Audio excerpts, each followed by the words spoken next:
your mic is still off. Yeah. Nobody could have heard it Yeah. recording. Again, troubleshooting. So we'll just go ahead and send the PowerPoint. We just made a silent film. Yeah. All right. Yeah. Apologize for all that. Oh, it's okay. It's me Mistakes. not noticing either. So Okay. I apologize. Yeah. No problem. Strong relationships are vital for mental well-being. Positive social interactions offer emotional support, reduce loneliness, and enhance resilience to stress. Resilience to stress. See what resources are available in the community. TMA has wellness centers where you can make lots of friends. Have you guys ever been to the PAATs? Like in a group? I Not for a group. You were gonna say something? Oh, no, I just, we've been there now for events. We've been there, for some client meetings, but otherwise, Lifehouse too. Lifehouse is really, really cool. Safe Haven as well, but not for a group yet, no. I've gone a few times alone for different stuff. Oh, There was a cooking class that I went to a few times, and there's some other therapy meetings that I went to once or twice. But yeah, they're pretty cool. They're pretty interesting. And like the first year that, so my mom and my uncle died late August, and so Thanksgiving was coming around, and I didn't know what to do. And the house in Atascadero was had something going on, so I was able to go there. yeah. So that was great to be able, and especially since I knew somebody from some other class in years past, so that was cool. It's like, oh, hey, you're here. Yeah. Hope House always has a big Friendsgiving dinner too Mhm. during Thanksgiving. Those are pretty important. That you don't have lots of family or a lot of friends, and so that those have helped me quite a bit. Yeah, me too.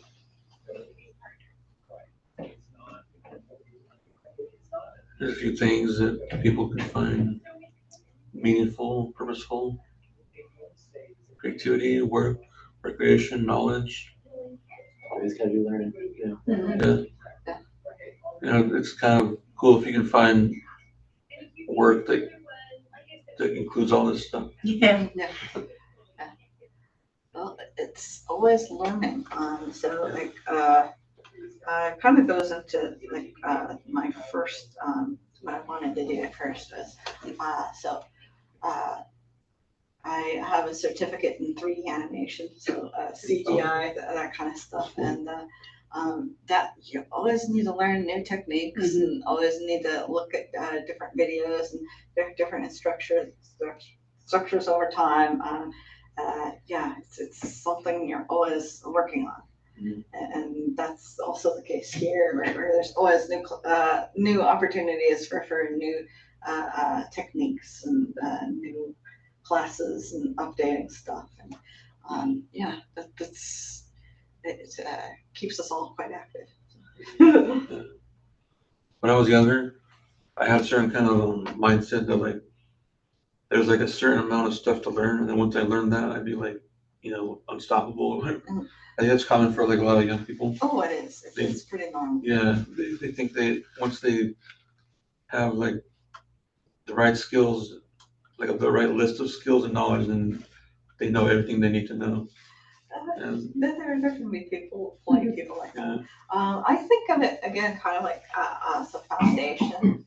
So like as a kid and young adult, you weren't wrong. It's like you have the skills to ride the bicycle. You may not be able to race it, right? So having the foundation knowledge is definitely helps. Yeah. But what I realized when I got older is that there's really a whole lot more that is impossible to even know than all the stuff that I've already learned.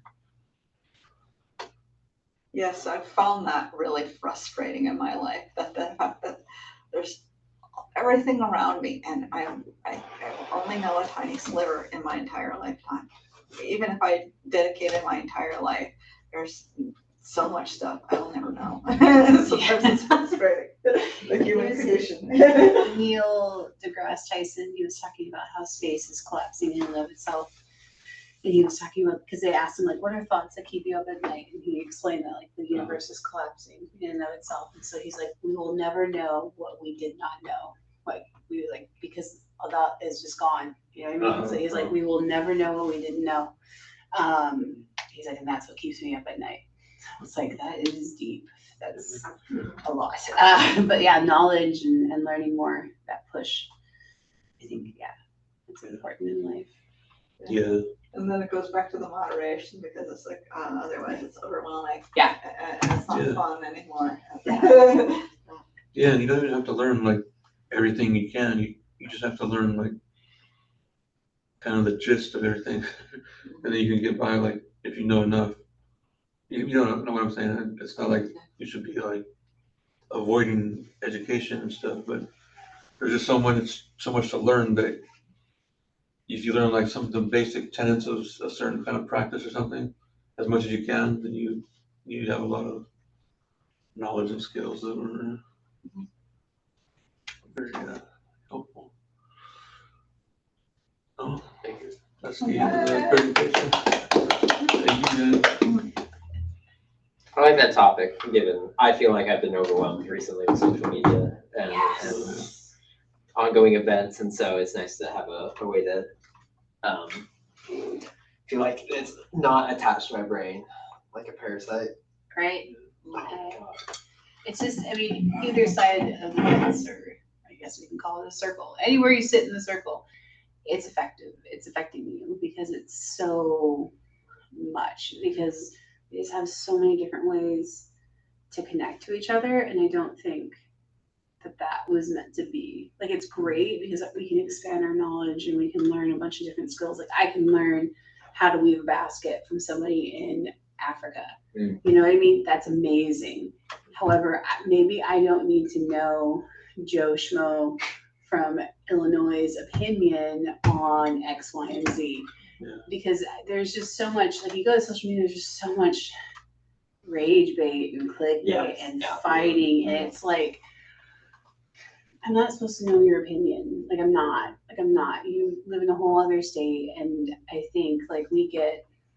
And it's just like being a Californian too. Yeah. It's like everybody has an opinion. Yes. Everybody has an opinion. Just us. Yeah. So it's hard. It's hard to disconnect, and the news is very sensationalized now, and everything is just like headline, worst news ever. And that keeps me engaged with my article. Yeah. I was talking a little bit with Joanna, my friend, about that a little bit. That I'm noticing sort of a slow switch going off. Where it's all about my truth and your truth and not the truth. And everybody's tired of it and they want to know the truth now because everybody's spinning their own. Yeah. And everything is an emotional appeal. I notice everything lately when you discuss politics or world events or anything like potentially serious. It's emotional appeal. It's not like this is what I've noticed. This is like a study. This is what it's complete. We need to do this now because this it's all just emotional appeal. It's very exhausting and it feels increasingly disingenuous to me. And I think that kind of started with COVID, to be honest, right? Because we had a lot of facts. We had a lot of truth, and people were like, "We don't want that. We don't want that." It predates COVID. It's been going on. I noticed it. Probably about 50 years ago, actually. Yeah. It's really started the early 2010s, when social media really started picking up. But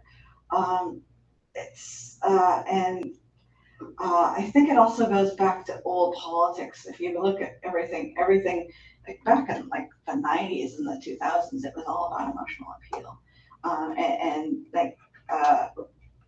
it really wasn't about different policy differences. So I think that it's easy for that to transfer into our own lives. And I think that you guys who run these social media apps and companies, they can change it and make it a lot better if they want to. But Oh, absolutely. Oh, yeah. 100%. Yeah. Yes. I mean, there are laws that get put up all the time on how to make this safer for children, how to make it safer for teens, how to make it safer for people. And they're shot down because that will directly influence the amount of ads, the amount of revenue, the amount of money that ends up in people's pockets. If we have these kind of limits, and they did 100%. It's like a switch, an algorithm. It's just writing in code to make it a little bit more better, but they won't do it. Oh, I will say my favorite observation was a few years ago.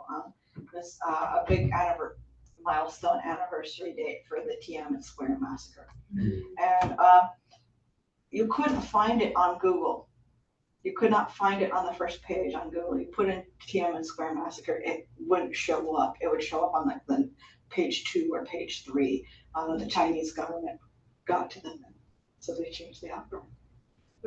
They changed it temporarily for like a few months, but it was available like on other search engines. So it's like, if you use Bing, it would have popped up. If you use like DuckDuckGo, it would pop up.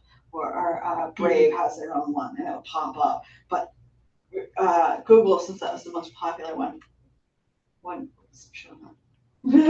What is Google's catchphrase, or was their catchphrase? Something about do evil. Yeah, Don't be evil. Don't be evil. If you want a mind trip, definitely, what is it? DAPA? Search DAPA and Google and see like their relationship over the last couple of years. Are you talking about DARPA? DARPA, there you go.